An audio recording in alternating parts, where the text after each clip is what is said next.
Olá, eu sou Paulo Clias e a gente está em mais uma coluna semanal de vídeo para discutir os assuntos da economia dessa semana. Bom, as manchetes de todos os jornais praticamente falam a respeito da divulgação do PIB do terceiro trimestre de 2020. O IBGE apresentou então um resultado de 7,7% em relação ao trimestre anterior. O que isso significa?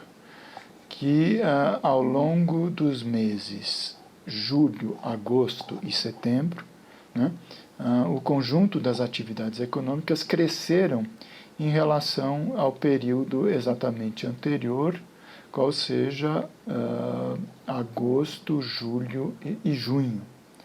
Tá certo? Por quê? Porque no trimestre anterior a gente tinha tido um tombo fenomenal.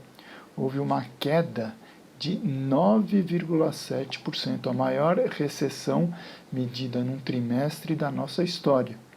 Portanto, é compreensível que no trimestre seguinte, quer dizer, o terceiro trimestre desse ano, haja uma recuperação, porque a base de comparação estava lá embaixo, tá certo? No fundo do poço.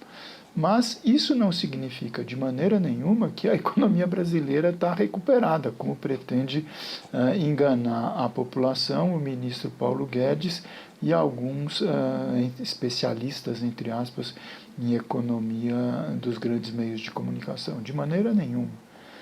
Muito provavelmente o último trimestre do ano, tá certo? Outubro, novembro e dezembro, vai apresentar uma nova queda. Por quê? Porque essa retomada não é sustentável. Então, na hora que comparar com o trimestre que houve essa recuperação, o quarto trimestre vai ser relativamente pequeno. Isso dá, no frigir dos ovos, quer dizer, uma recessão para o ano de 2020 em torno de 4%, mais ou menos. A gente vai precisar a confirmação efetiva. O que acontece? Esse número, uma queda de 4%, quer dizer, ela é efetivamente menos grave do que tudo aquilo que estava sendo previsto ainda no primeiro semestre. Por exemplo, o Fundo Monetário Internacional chegava a falar numa recessão de 9% negativos.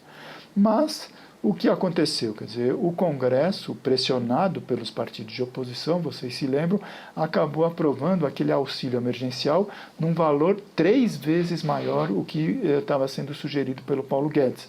Ele queria uma prestação de 200 e a oposição fez com que o Congresso aprovasse 600 durante vários meses. É bem verdade que agora Paulo Guedes conseguiu convencer Bolsonaro, esse valor foi reduzido pela metade, está sendo pago 300 apenas, e tem data para acabar, como se a pandemia acabasse no dia 31 de dezembro. Mas o que acontece? Quer dizer, essa redução do auxílio emergencial vai certamente provocar também uma queda na atividade econômica e vai contribuir para a redução do PIB no último trimestre. Então, a gente precisa ficar muito atento, quer dizer, Paulo Guedes já está dizendo, olha aí, a economia voltou a crescer, nem precisamos do auxílio emergencial em 2021. Isso é uma mentira, é uma falácia. Quer dizer, a economia não está se recuperando. O Brasil está passando pela maior recessão da sua história. É bem verdade que o aumento do consumo das famílias, proporcionado pelo auxílio emergencial, é importante a gente dizer, contribuiu para aumentar um pouco o consumo nesse trimestre que a gente está vendo agora, mas isso não basta. Quer dizer, a gente precisa, em primeiro, ter uma política de continuidade do auxílio emergencial, porque a gente já está vivendo uma segunda onda da pandemia e muito provavelmente outras medidas de contenção de atividade, de isolamento social vão ser necessários, e isso tem uma consequência do ponto de vista da queda do PIB, vai ser um efeito recessivo.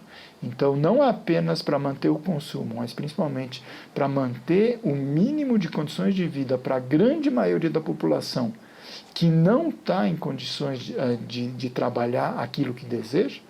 Vamos lembrar, o mesmo IBGE apresentou pela primeira vez que mais da metade da população economicamente ativa do Brasil, exatamente 50 e poucos por cento, estão dispostos a trabalhar mais, mas não conseguem alocação. ou estão desempregados, ou estão desalentados, não tem mais nem dinheiro para buscar emprego, ou estão na informalidade, ou estão nos trabalhos intermitentes e precários.